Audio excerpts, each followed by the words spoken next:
please welcome Managing Director, Europe, Middle East, and Africa at Booking.com, Peter Van Hoven.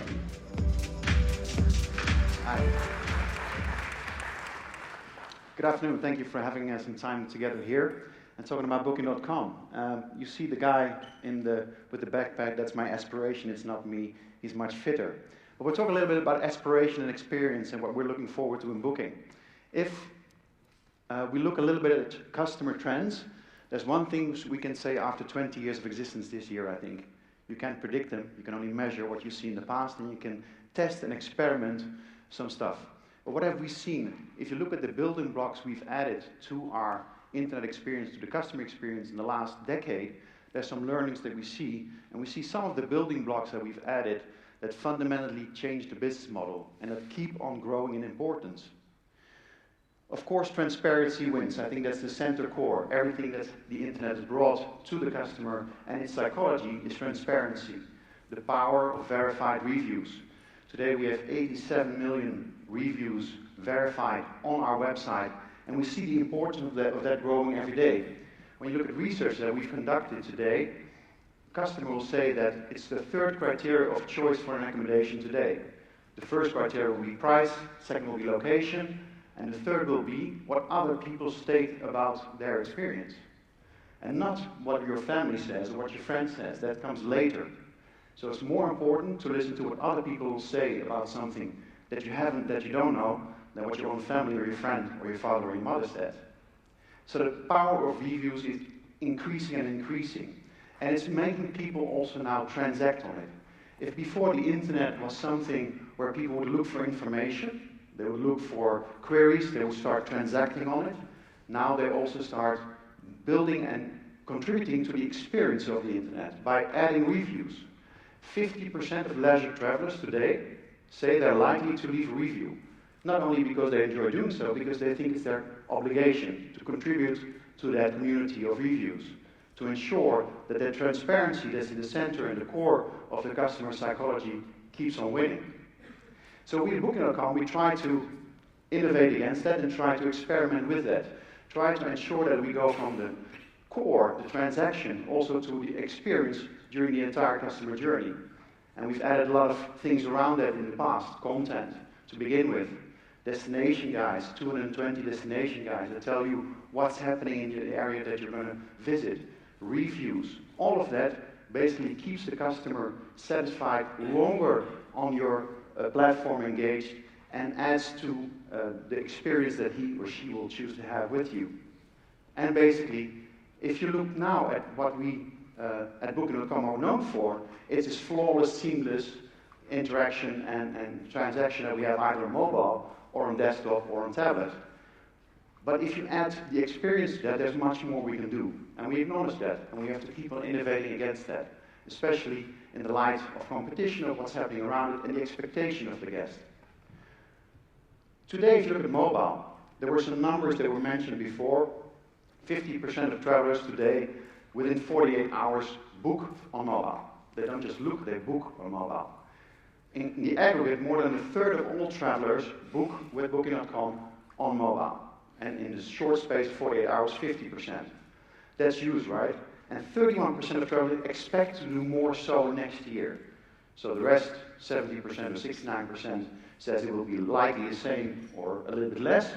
The majority says it will, so the majority, 55% says it will stay the same. 31% says it's prone to grow and grow and grow. And of course, everything we'll do has to be interactive with mobile. And that's where we do the heavy lifting for our partners, because we invest so heavily in that technology. That's so different than anything else that we've done in the past only on desktop. So one of the things we launched, and maybe you've read it recently, is the Messenger. So Booking.com Messages is really about connecting partners and guests.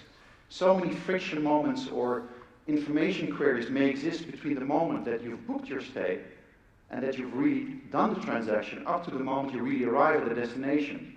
And we know that the first thing that partners want, but also especially customers want, is to interact with the property directly. We've launched now a chat functionality that's basically available on the app and on your mobile and on every tool that we have, where basically every customer can interact directly with the property on most of the queries that he has.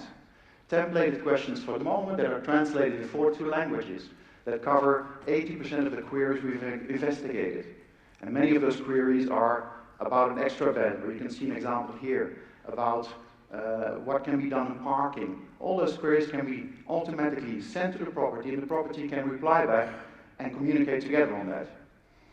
Today we've launched this for 150,000 partners that are also working with our Pulse app. That's for the owners or let's say the operators of the hotel, the most important and significant way to interact with their customers. They can too, on their mobile, interact with the mobile of the guest. And if you look at the breadth of our offering, we have now 900,000 accommodations and 33 types of accommodation. You understand that, if you run a villa in August or in September, everything is done by those owners and is operated on mobile too. So the mobile challenge is not just on the customer side, it surely is also on the operator side. And therefore that whole environment and creating an environment where guest and operator can communicate frictionlessly, easily on the most common things is where we're launching this tool now. So this is how it works more or less. Welcome to the message request. You can send messages to the hotel. You can instantly get a reply back. The cool thing, of course, is that it has to be done in an international environment and at scale. 42 languages is a big effort to do, and for the moment we have launched this now in 42 languages with the templated answers that you see now. We have a short video on that too, but of course we're investing more into that, because this is the first step. If you can take away all the friction points and all the queries and the questions that there may be between the moment of, let's say, booking and arrival at the accommodation, there's much more to do. So I'll show you a short video to let you already feel that a little bit.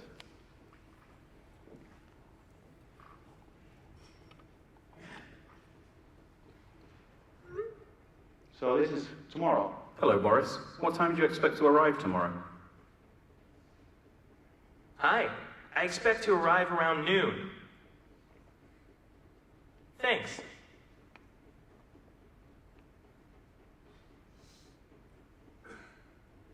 请问您预计何时抵达？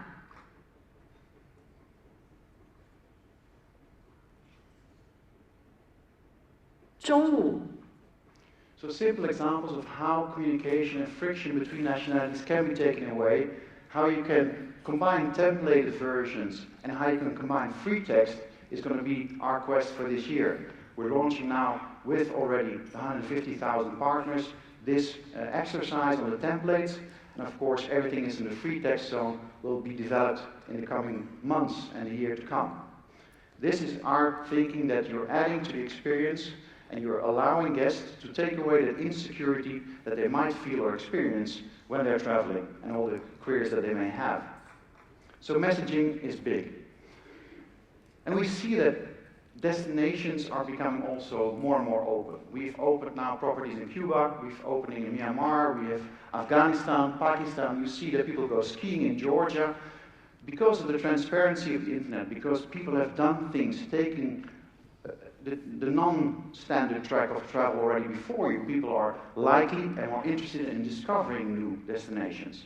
So 83% of the people who we researched said it has become easier to travel like a local, getting a local experience, feeling local, not feeling as part of mass tourism as before.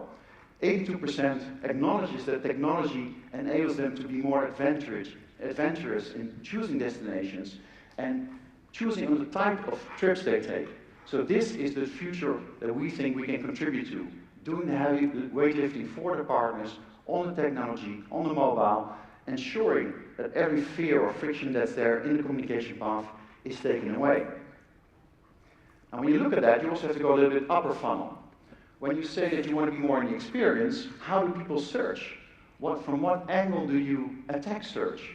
The most common methodology we know is Dublin. I want to stay in Dublin, I want to stay for this night, I want to filter on the type of accommodation I want to sleep in, and I'll book. But what if you start in the other way around? What if you say, I like skydiving? What if you say, I like truffles? What if you say, I like adventure? What if you say, I like walking? What if you say, I like musicals? So we've launched now, based on 26 million recommendations from our travelers, a new algorithm that basically couples passions that people may have to the destinations that apply most of those criteria. So I invite you to explore that. If you put in a passion that you have, food linked, or it's linked to beaches or anything you want, you will see there are destinations popping up there that you may not have expected. This will also unlock, we think, tourism to new areas. It will spark ideas for new travel. And it will, of course, keep the customer close to our brand, thinking and feeling that they are accompanied all the way in their process from discovery to book and to stay. Oh my God. He's adding black truffle. My name is Tsao. I'm from Amsterdam. I just opened my own Japanese restaurant called The Japaner. To pursue my passion for ramen noodles, I will go wherever it is, the moon, I don't care, but I need to go there. So, what do we got? I made a list, and this one really caught my eye. It's like a 2-minute walk from the station. It's great. Let's do it. Look. All right. When I heard that this ramen shop got a Michelin star, I was amazed because ramen is just a simple street food. What the hell? Look at this killer view. I've been waiting so long for this moment. The world's first Michelin star ramen. Right. Are you ready? What's that? What's really unique about this Michelin star ramen shop is that the broth has at least 3 different kinds of soy. The toppings are also not the basic toppings you would see in a normal ramen shop.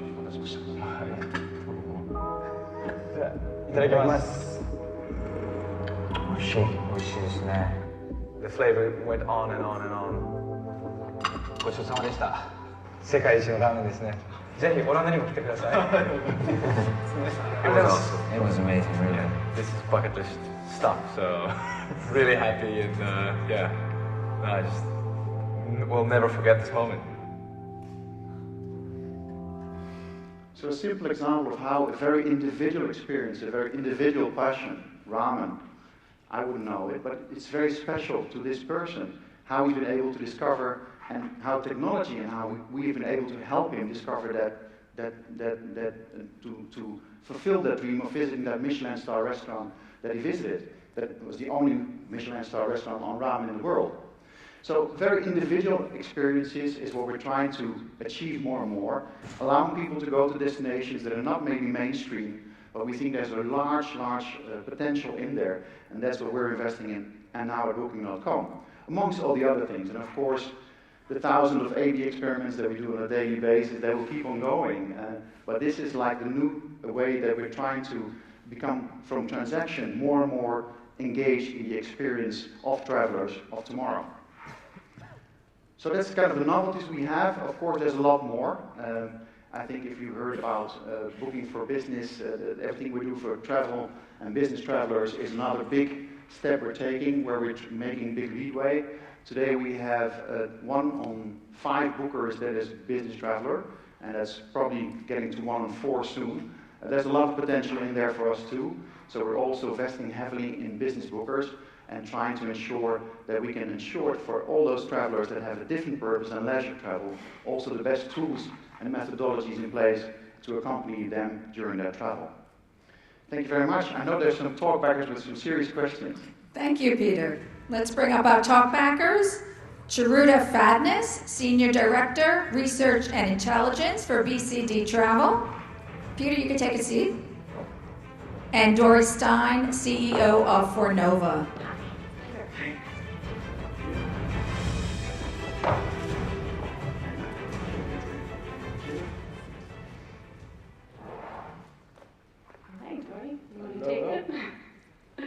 We're going to start with you, or do you want me to go ahead? Let's start with me. I've been asked to ask hard questions, so I'll try.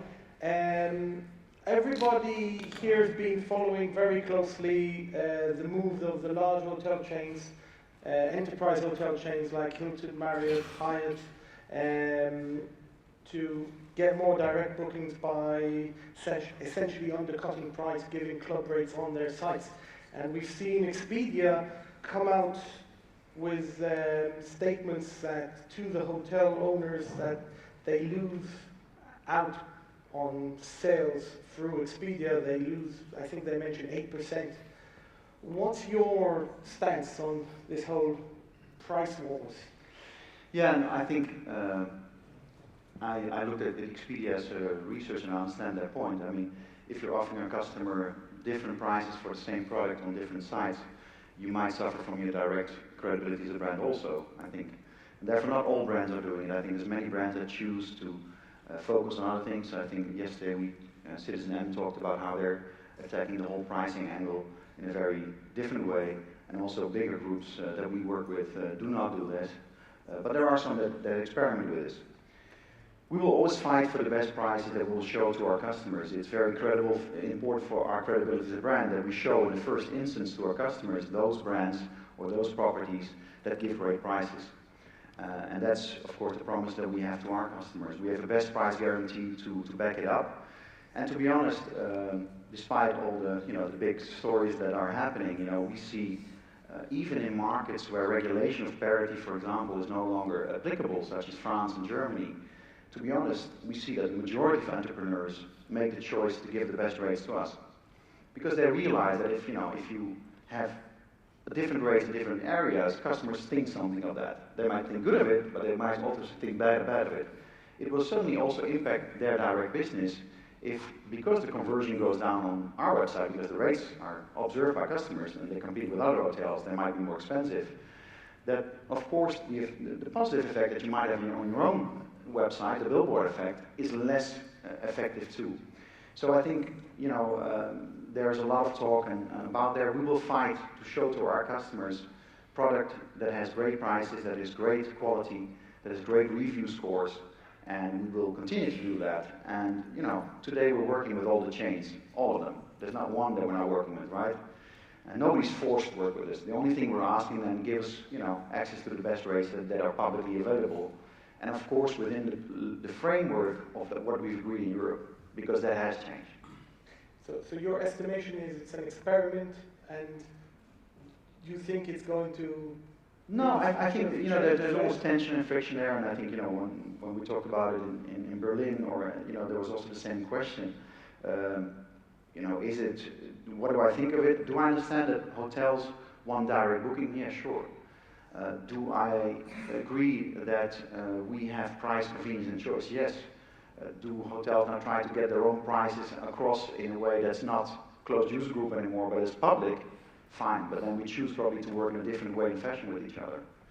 But most hotels use closed user groups rates as a closed user group for members, and on that level I think we're quite open and honest with each other. Will that discussion be sparked time and time again? I hope not. In the end, what I always say, nobody's forced to work with us. Everybody can. It's free to choose. And so are we, I guess. So we try to be a good partner. We try to bring customers to the. We bring technology. We have 11,000 people now working day and night to get the best experience for customers driving that business to the hotels. I don't think I think the whole interesting debate is more about the price of distribution. I mean, to be honest, if you listen to Peter O'Connor or other people that have talked about it, the whole story, direct, indirect, there is no direct or indirect. We have business we acquire too. We need to pay Google, we need to pay our partners, we acquire traffic. As long as we have a good ROI on it, we're neutral about it, right? So I think I can only encourage hotel chains to think in the same way. I'm going to change tack just a little bit. You talked about experience and moving from transaction to experience. Gary Morrison from Expedia was on stage yesterday, and he talked about Expedia's AR and VR initiatives. We also had Alex Gibson from the Dublin Institute of Technology talk about it. So it's on everyone's minds in the industry. What are you doing along those lines? No, so AI is of course a big, let's say, everybody's very much on that. I think I can tell you our 2,000 engineers are very much on that too. So we're looking, of course, at the potential of that in the future. Concretely, we're starting with this now. It's an experimentation path. We're going to learn from it. We're going to use other methodologies to become even better at it. And it's what customers expect now. They're used to now transacting. They're used to the basics. If you want to do, they're going to be used to the next thing very, very quickly. So we will, of course, have teams focusing on that same initiatives too. Yeah. Nothing concrete yet to share? I think what you just saw is as concrete as it gets. Okay. It looks maybe very easy to do that in 42 languages in real time, but it answers to so many of the queries that are out there. And if you look at the volume that we have, for example, in our customer care centers on voice or email volumes on these subjects, extra bed, arrival time, can I come a bit later, can I do this, it's huge. So the potential to take away that already is for us the first priority.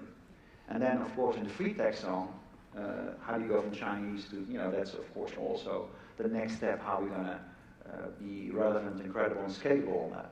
And so you're going to move from the templatized version that you have now to perhaps a more... Well, there's already free text now, but then the total translation that's from free text will evolve over time. Okay. And, link to experimentation that we do. Yeah. Peter, a question about a question about the chat functionality. I mean, are the tens of thousands of small properties in Europe, are they prepared to deal with that? Well, I guess, are you prepared to deal with a question from a customer? That's the question, right? I say if I was an entrepreneur and if I was a hotelier or something, I want to make money, I probably want to talk to my customer.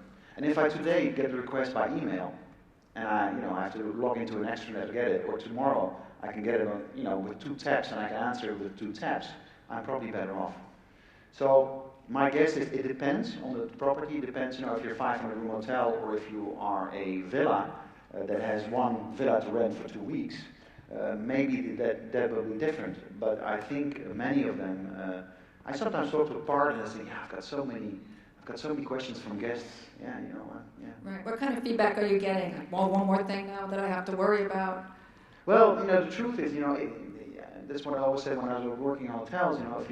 If you really want to have a quiet life, you don't have check-ins. You have a very calm life, right? But you want guests. You want people to engage with you, right? You want to have the business. That's what you're in the business for. So if they have queries, you need to be answering them. And that will reflect on your reviews. It will reflect on your quality scores. It will reflect on your conversion. It will bring you more business. So I think sometimes there might be this, another thing. But that's the way consumers think and work. And we need to acknowledge that that's their need and we need to answer to it. Does that answer your question? Yes, it is. Thank you. Okay, so another question. You mentioned right at the very end, you talked about booking for business. How's that performing? Yeah, it's actually we got now quite a lot of companies. Well, you have to realize that we had a lot of business travel already on our platform, engaging with us, and they were asking for something simple and tooling to get that. And we've seen a lot of people so we built some tooling around it, basically ensuring that we can easily do reporting for them, engaging with them and seeing that we can, do the basics of reporting. That's really working.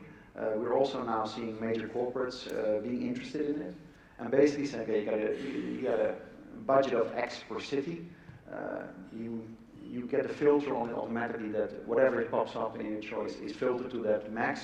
And those simple tools evolve over time. We experiment with bringing them to a bigger level, but they're really getting a lot of traction, I think, and there's a lot of appetite for it. So you're saying it's not just now the unmanaged or the small medium, but you're getting traction from some of the larger corporations? Yeah, we're seeing also large enterprises becoming interested in basically thinking about procurement of travel in a different way. Daily budgets rather than maybe nominated suppliers, or there's a lot of movement in that space too. And we think we can be credible as we have the technical capabilities of it, and just need to dedicate resources to it. And we've chosen to dedicate resources to it. Yeah. Peter, there's a question from the audience right here. Yeah. You're right. Peter, hi. Charlie Osmond from Triptease. Hey, Charlie. I salute the chat innovation. I think it's fabulous for guests, hotels, and your own business. A very smart one. My question really is, as was mentioned before, it's going to be a real challenge for hotels to manage, particularly as Expedia's Alice funded app, as well as also something that hoteliers are trying to use as a communication platform. So my main question is, will you provide like an open API so that they can actually use one system at the back end from a hotel and respond to multiple different channels like your own, or will they be forced to log into yours and to Expedia's? Yeah, we're looking at it. For the moment, we've just linked it to the Pulse app, so we've really done it in that environment for the 150,000 we started with. But depending on the success it has and how much traction we see to it, we'll start thinking about how we can ensure that it lands through the interface in a correct way and fashion that can be maybe something of the future. For the moment we do it like this, it's instant and it's on the app. And you have to think of it, I think that there's many of those queries are very particular for smaller properties, so especially the smaller properties, also from the property itself out, they want to know what time the guest is arriving at his villa, and they want to preempt those questions themselves and launch it themselves. So it's not always customers coming to the property with questions, it's very often also the other way around, where there's a lot of need and requests for it. But we will develop that for the moment in this environment. Depending on success, we might expand it to a bigger scale afterwards. Yeah. I'll go one more little one. Everybody's seen the launch of Booking Suite, the acquisition of Boutique, of Price Match. Some hoteliers expressed worry of using tools managed by Booking. How are you seeing the launch of that side of the business?